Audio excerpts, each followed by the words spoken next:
Hola nuevamente, es un gusto poder saludarlos. En esta ocasión quisiera que pudiésemos hablar un poco sobre el tema de la lex mercatoria y los incoterms en el contexto del derecho mercantil internacional privado. Este material forma parte de lo visto en el curso Derecho Internacional Privado, asignatura que corresponde al 10º ciclo de la carrera de Ciencias Jurídicas y Sociales, abogado y notario, del Centro Universitario de Izabal de la Universidad de San Carlos de Guatemala. Tal como se indicó oportunamente en clase y siendo este un material auxiliar de lo que nosotros hemos visto anteriormente en el aula, cuando hablamos de lex mercatoria y los incoterms nos estamos refiriendo a esta normativa que regula lo que es parte del comercio internacional.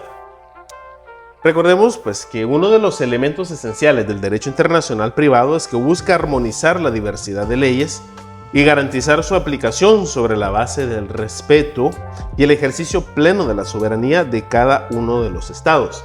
Principalmente lleva a cabo estas funciones señalándonos con claridad cuál es la ley que debe de aplicarse cuando son varios ordenamientos jurídicos los que reclaman su aplicación oportuna. Muy bien, dicho esto, pues que forma parte de lo que el tratadista nos menciona en el libro guía utilizado en el curso, da la casualidad de que en materia mercantil esta norma en conflicto por lo general no es lo que se busca. Esto obedece a esos principios generales del derecho mercantil, donde lo que se busca, una de las finalidades que este tiene es que exista celeridad en la negociación jurídica, pero a la vez también que existe una certeza en cada uno de los negocios jurídicos que se pactan dentro de esta materia. Por lo general, esto nos ayuda principalmente en el negocio jurídico de la compraventa. La lex mercatoria, tal como nos indica el material de apoyo, busca revestir la compraventa de una seguridad jurídica, pero también otorgarle una flexibilidad, que es lo que necesita el comerciante. Como antecedentes históricos, nosotros podemos mencionar que la lex mercatoria nació como un producto de los usos y prácticas de los comerciantes en la Edad Media, donde aún no existía un Estado fuerte, pero la producción de bienes por parte de los comerciantes requería una respuesta que no estaba siendo dada por parte de los ordenamientos jurídicos que ocurrían en ese entonces. En virtud de que existe cada una particularidad en el ordenamiento jurídico mercantil de cada estado, aparece esta figura de forma espontánea y se vuelve una especie de jurisdicción propia.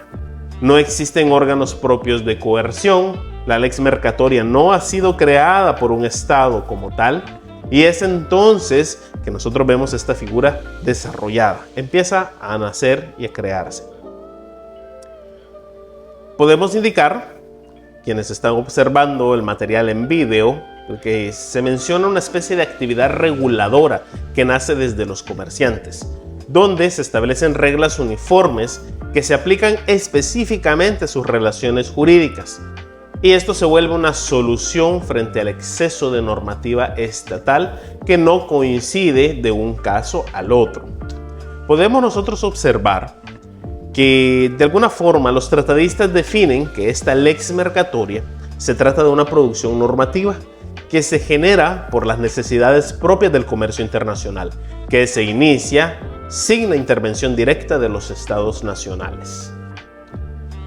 Esta definición, si bien es cierto, pues fue cambiando con el tiempo, no ya relacionada directamente al ámbito en la Edad Media, sino que ahora pues a la actualidad.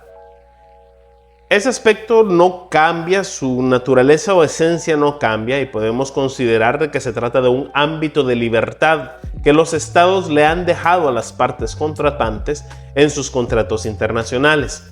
Ojo, se hace énfasis que es en materia mercantil. Responde a estas necesidades que estos tienen de celeridad, pero también para otorgar seguridad y certezas jurídicas. ¿Qué es lo que abarca la lex mercatoria como tal?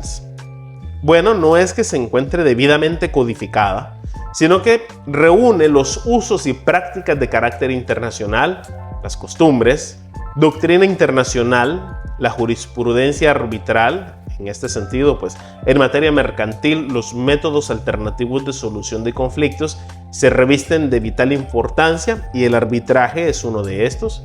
Se desarrollan los contratos tipo, donde se busca tipificar o regular un modelo contractual. Las leyes modelo que permiten de que cada organismo, cada estado, regule prácticamente de la misma forma la misma materia, sin socavar la soberanía que cada estado tiene para establecer o determinar cómo va a regularse X o Y materia en su seno. Y asimismo pues recoge todos los principios generales del comercio internacional.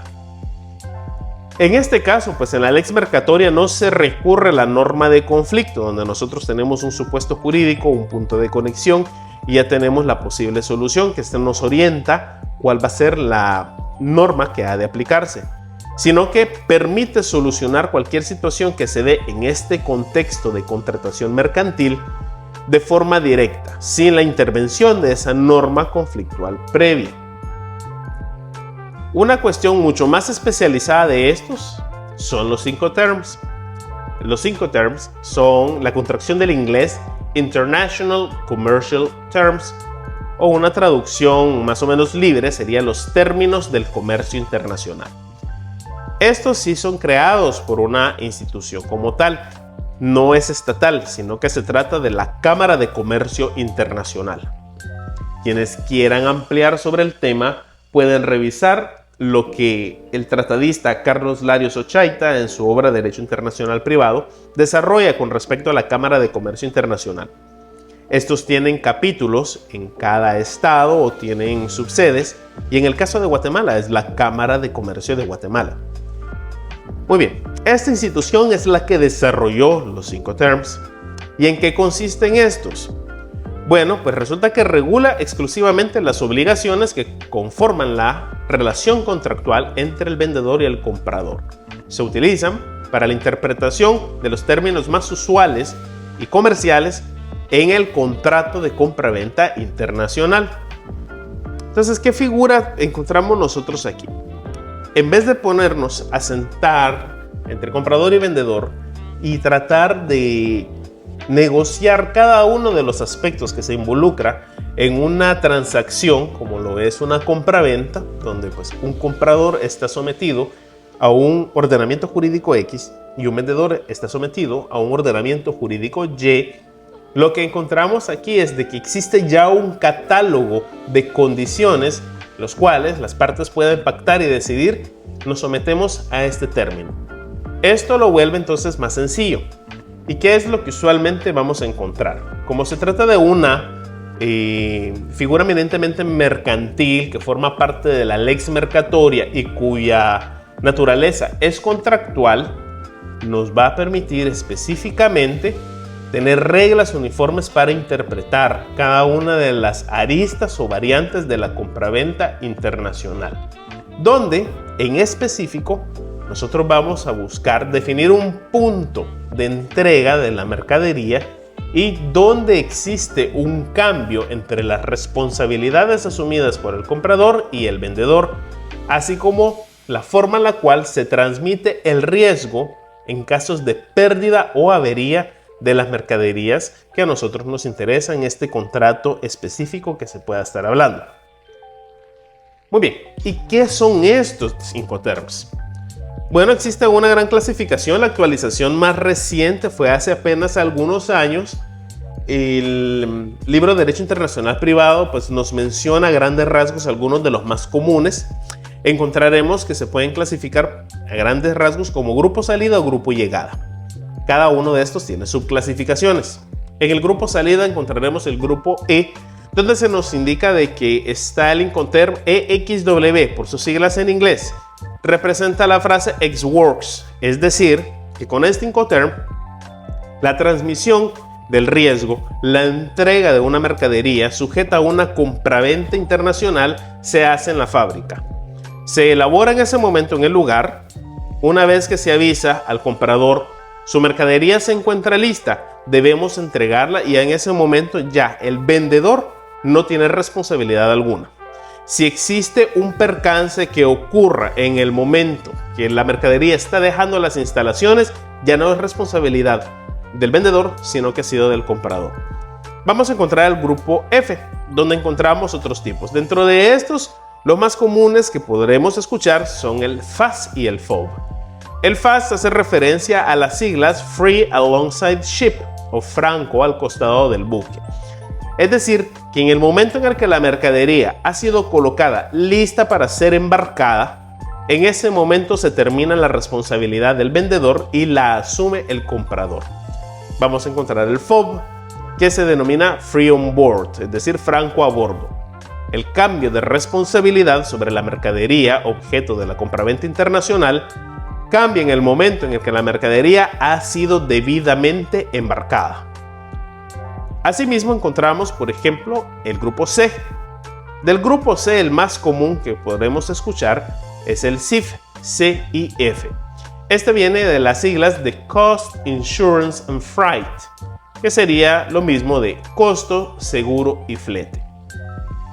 Este principalmente hace referencia a lo relativo a los costos, es decir, que lo que el comprador paga lleva en sí el costo, el seguro para proteger su mercadería, así mismo como el flete para ser trasladado al lugar que las partes hayan pactado. Vamos a encontrar también otros, no los mencionaremos por razón de tiempo y excede como objeto de este curso venir y ver los desarrollados. Quien quiera, pues puede ampliar en bibliografía relacionada específicamente para los Incoterms. Quienes laboren o tengan experiencia en materia aduanera o trabajen lo relativo al comercio internacional, podrá venir a encontrar este tema sumamente interesante. La otra gran clasificación que mencionábamos eran los Incoterms derivados del grupo llegada. De estos encontraremos una subdivisión denominada grupo D, donde prácticamente se habla específicamente de aquellos Incoterms que regulan dónde se entrega la mercadería. Encontraremos el DAF, por ejemplo, donde la responsabilidad cambia al momento de que la mercadería es entregada en una frontera. El Incoterm DES, DES, donde la responsabilidad termina en el momento de que se entrega sobre un buque. El DEC, donde hace énfasis a la entrega en un muelle. El DDU, cuando se hace énfasis de que se entrega una mercadería, pero no se involucra ni hay responsabilidad por parte del vendedor relativo al pago de derechos, al pago de aranceles, cuando cambia de frontera la mercadería. Está el DDP, donde expresamente el vendedor tiene la responsabilidad del pago de aranceles, de tributos, para poder venir y llevar a cabo la entrega de algo en específico, ¿verdad? Tal como se había mencionado anteriormente, la naturaleza jurídica de los Incoterms es contractual, es decir, está embebido dentro de un contrato. El Incoterm lo que nos dice es simplemente, estas son las posibles configuraciones que tiene una compraventa, nosotros elegimos la que más nos conviene. En resumen, determinan el riesgo del vendedor y el comprador por pérdida o avería en situaciones bien determinadas, de acuerdo al grupo de Incoterms que ha sido elegido por los contratantes. Y es muy especial tomar en cuenta de que no son de obligada observancia, hasta que así lo decidan las partes en el contrato. Resulta muy importante de que el estudiante ponga énfasis especial en retroalimentar lo relacionado y regulado por la legislación guatemalteca en el Código Civil relativo al derecho de obligaciones, sobre todo en el momento en el cual un contrato ha sido perfeccionado. Siempre es un gusto poder saludarles por este medio. Se les encarga su lectura. Se espera que este material sea auxiliar para el material de estudio que ustedes ya han visto en clase. Pasen un excelente día.